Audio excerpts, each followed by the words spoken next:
Halo Sobat Cuan, kembali lagi di channel YouTube Stockflow.id. Kali ini kita akan membahas tentang analisa teknikal. Mungkin teman-teman udah sering dengar tentang analisa teknikal. Salah satu analisis dalam pasar saham. Ya, ada analisa fundamental dan analisa teknikal. Kali ini kita lebih fokus pada analisa teknikal dulu ya. Kita bahas dulu tentang pengertian sih. Pengertian analisa teknikal itu apa sih? Nah, jadi analisa teknikal itu adalah pendekatan analisis pasar keuangan yang menggunakan data historis harga dan volume saham untuk mengidentifikasi pola, tren, sinyal, dan perdagangan. Jadi, poinnya adalah dalam analisa teknikal ini kita fokus kepada tentang pergerakan harga sahamnya. Jadi, kasarnya kita tuh sebenarnya nggak peduli bagaimana perusahaan ini rugi, untung, atau bagaimana cash flow-nya, bagaimana neraca dagangnya, kita nggak peduli. Yang kita pedulikan dalam analisa teknikal adalah bagaimana pergerakannya untuk mengidentifikasi atau memproyeksikan bagaimana pergerakannya di masa yang akan datang, baik itu besok, seminggu, ataupun beberapa bulan ke depan, atau bahkan ada yang mengidentifikasi atau memproyeksikan sampai tahunan. Jadi, dalam analisa teknikal, kita hanya fokus kepada pergerakan harganya saja, historical datanya, seperti itu. Nah, dalam setiap analisa pasti ada kekurangan, ada kelebihan. Kita bahas dulu untuk kelebihan dari analisa teknikal ini. Yang pertama itu adalah fokus pada harga dan tren. Yang kedua itu adalah penggunaan data historis. Yang ketiga itu untuk sinyal perdagangan. Yang keempat ini berlaku untuk berbagai instrumen keuangan. Ada untuk saham, ada untuk forex, bahkan mungkin kita bisa bahas untuk kripto kali ya. Ya, untuk instrumen keuangan mungkin bisa seperti itu. Nah, selanjutnya, untuk kekurangannya pertama adalah tidak memperhitungkan faktor fundamental. Jadi, seperti yang udah bahas tadi, di teknikal ini kita hanya fokus kepada pergerakan harganya. Jadi kita nggak tahu menahu nih tentang bagaimana perusahaan ini apakah untung ataukah rugi. Jadi kekurangan adalah ini, karena ketika kita secara teknikal oke, belum tentu secara fundamental juga oke. Jadi misalnya kita beli hari ini, besok rupanya dia nerbitin laporan keuangan di mana laporan keuangannya merugi gitu, otomatis sahamnya turun karena direspon negatif oleh market. Ini dia menjadi salah satu faktor kekurangannya, karena dalam market ini kita nggak hanya bisa lihat dalam satu fokusnya saja. Jadi dalam analisa teknikal ini kekurangan adalah tidak memperhitungkan faktor fundamental. Oke, yang kedua adalah subjektivitas, karena hanya melihat dalam satu sudut pandang saja, nggak melihat secara luas, hanya melihat bagaimana historical pergerakan harganya untuk memproyeksikan pergerakan harga di masa yang akan datang. Yang ketiga, pastinya tidak selalu akurat, karena analisa teknikal ini berdasarkan perhitungan sistematis. Artinya mungkin kita akan bahas tentang indikator ya. Indikator di mana nanti indikator ini dihasilkan dari perhitungan sistematis, dari historical, dibuat by system, dan itu disajikan dalam bentuk data, dan mana bisa saja terjadi meleset untuk hasil sistematisnya. Dan yang keempat adalah susah dipraktekkan, karena kebanyakan analisa teknikal, bahkan yang baru mulai analisa teknikal mandiri ya, secara mandiri, mungkin mereka bisa buatnya. Tapi ketika praktek, misalkan eh, ada support di harga 300 dan resistennya di harga 400, otomatis kalau buy di support itu pasti akan cuan dong. Nah, ketika dia ingin buy di harga supportnya, malah ragu. Nah, ini makanya kenapa kekurangan dari analisa teknikalnya adalah susah dipraktekkan. Karena gampang untuk membuatnya, tapi susah untuk dipraktekkan sendiri. Oke, kita masuk dalam materi yang pertama, itu adalah candlestick. Oke, dari candlestick. Jadi candlestick pattern, candlestick chart ini merupakan candlestick yang paling populer yang dipakai. Kenapa? Karena sebagai seorang analis kita butuh informasi yang lengkap. Contohnya seperti seorang analis fundamental, kalau dia ingin mendapatkan valuasi sebuah saham, dia harus mengumpulkan beberapa data seperti neraca dagang, neraca keuangannya seperti apa, laporan laba ruginya, bahkan sampai cash flow-nya juga harus dilihat untuk memperhitungkan rasio keuangan, bahkan sampai dengan valuasinya. Nah, nggak bisa dong salah satu doang gitu. Misalkan kita cuma lihat neracanya doang, neracanya aja, kita bisa dapat valuasi, nggak bisa. Harus dikombinasikan dan lengkap informasinya. Begitu juga dengan analisa teknikal. Nah, kita butuh informasi pergerakan harga yang komplit. yang benar-benar kita bisa memproyeksikan pergerakan harganya ke depan seperti apa. Nah, yang paling komplit datanya itu adalah dari candlestick chart ini. Nah, karena dalam pergerakan harga kita butuh pertama adalah open. Kalau kita lihat di layar ini ada candlestick, contoh candlesticknya yang hijau itu untuk mengimplementasikan bahwa saham itu naik dan merah itu sudah turun. Nah, kita bisa lihat informasi bisa kita dapatkan dari candlestick ini adalah pertama untuk harga open atau harga pembukaan, ada harga close untuk harga penutupan, ada high untuk harga yang tertinggi di hari itu, dan yang low untuk harga terendah di periode itu. Nah, jadi kalau kita lihat secara definisi, candlestick dalam saham adalah representasi grafis dari pergerakan harga saham dalam suatu periode tertentu. Tiap candlestick menampilkan informasi harga pembukaan, harga penutupan, harga tertinggi, dan harga terendah untuk periode tertentu.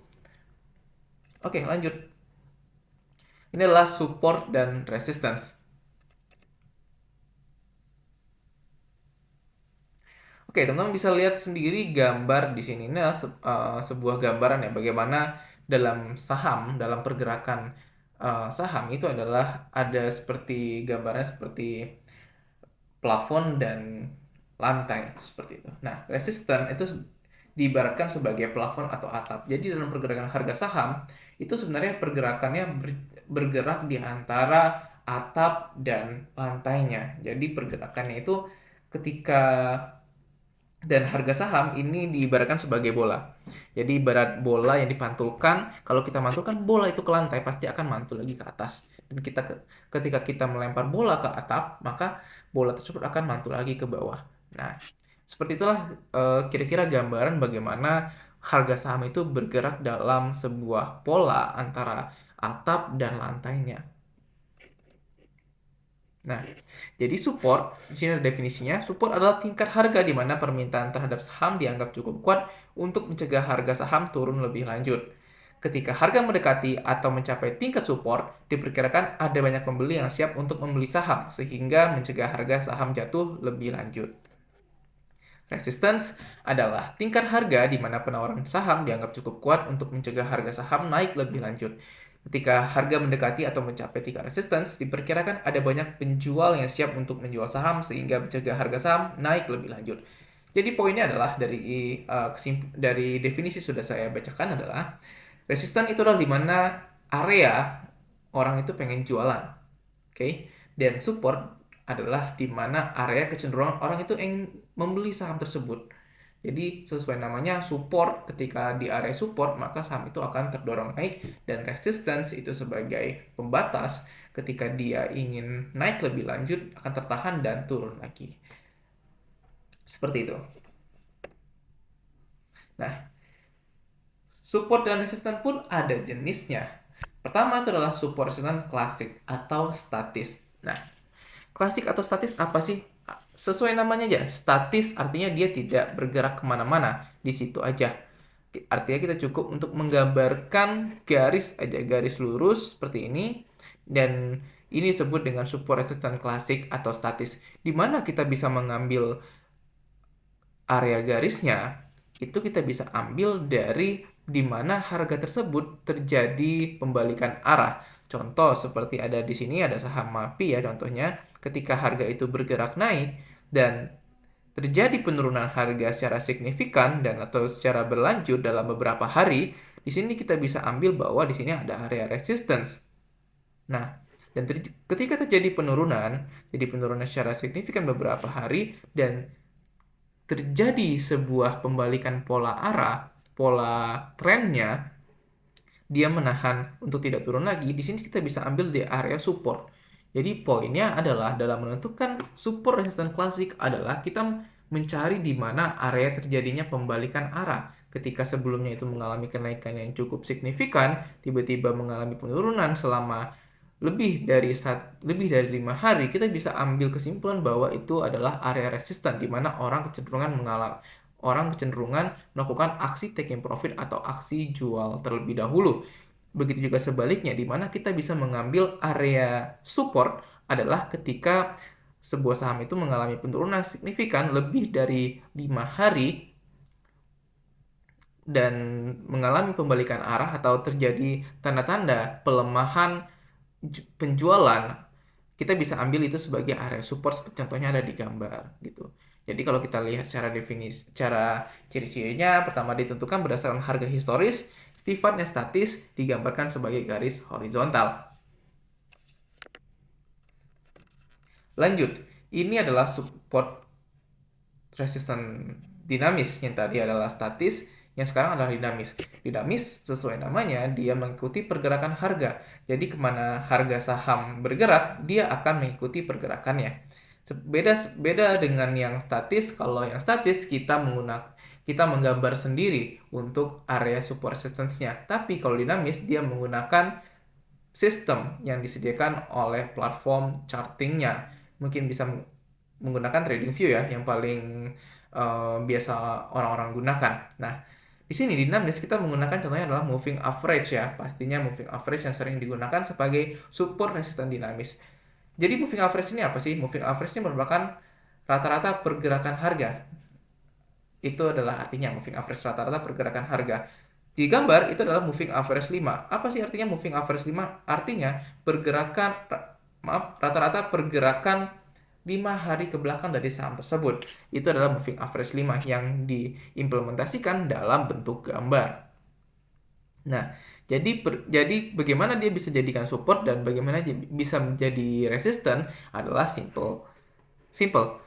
Apabila harga berada di atas garis, maka garis ini akan langsung berfungsi sebagai support, dan apabila harga ini menembus garis moving average-nya dan harga bergerak di bawah dari garis moving average, maka garis ini akan langsung berfungsi sebagai resistance seperti yang dilihat di gambar yang di ada layar teman ini. Nah, pertama, kalau kita lihat di sini ditentukan berdasarkan perhitungan matematis seperti yang sudah saya sampaikan tadi, sifat yang berubah-ubah digambarkan sebagai garis melengkung atau garis yang sifatnya itu dinamis ya. Jadi benar-benar mengikuti pergerakan harga sahamnya. Untuk moving average ini banyak, bukan moving average 5 aja, sesuai dengan kebutuhan teman-teman. Ada yang moving average 5, 10, 20, bahkan ada yang sampai moving average 200. Oke, kita lanjut kepada trendline.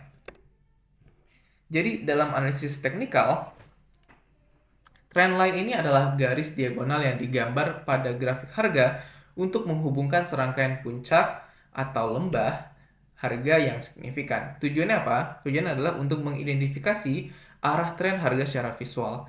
Trendline yang menghubungkan serangkaian puncak disebut trendline turun, sedangkan yang menghubungkan serangkaian lembah disebut trendline naik. Seperti itu. Nah, jadi dalam kita menganalisis teknikal, kita harus tahu dulu nih, apakah saham ini sedang naik atau sedang turun. Jadi banyak problemnya orang mungkin rugi atau loss ya ketika menganalisa sebuah saham pada implementasinya kita kan harus trading dalam menganalisa teknikal. Nah, ketika menganalisa teknikal, mereka tidak menganalisa dulu, yaitu adalah bagaimana trend line-nya. Jadi trend line-nya diibaratkan sebagai sebuah arah mata angin. Kalau arah mata anginnya ke barat, ya kita harus ke barat. Jangan kita melawan arah mata angin.